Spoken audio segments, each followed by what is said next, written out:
everyone, it's Tuesday, and you know what that means. It's time for another 2-Minute Tuesday video.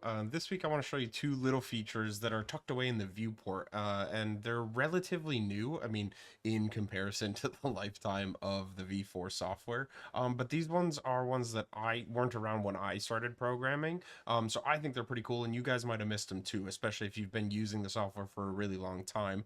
But what those two features are viewport freeze and viewport delay. So where you might use these sort of things. So in this instance, right, maybe I've got this screen set up here and you can see that maybe I'm working on an award show or something like that. And worst comes to worst, if you're live in an event and you need to scramble and change this look, but you're not sure what content you need to go to, you might need to quickly pivot to something without necessarily interrupting the screen.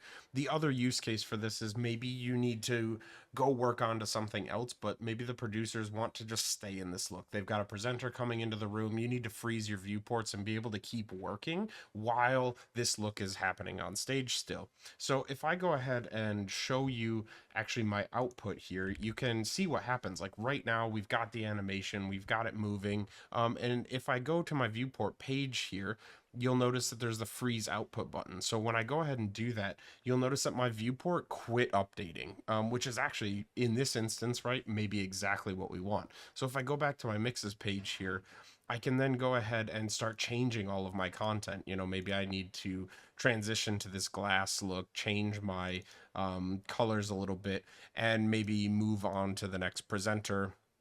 Again, maybe someone is on stage, and you'll notice that I'm changing this in the visualizer, but I'm not actually affecting my output at all. So a really cool thing to be able to go ahead and work, and then when you're ready, come back in to your viewports page again and just unfreeze that output, and you'll notice that those changes happen live. So could get you out of a sticky spot, but again, might just help you in the day-to-day programming if you're kind of under the gun a little bit.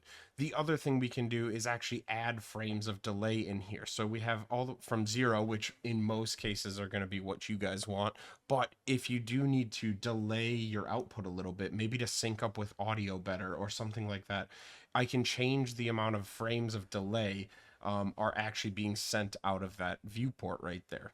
So again, this is something to use to like maybe sync things up or with audio, or just in a weird scenario where maybe you need a little extra delay somewhere that you weren't accounting for.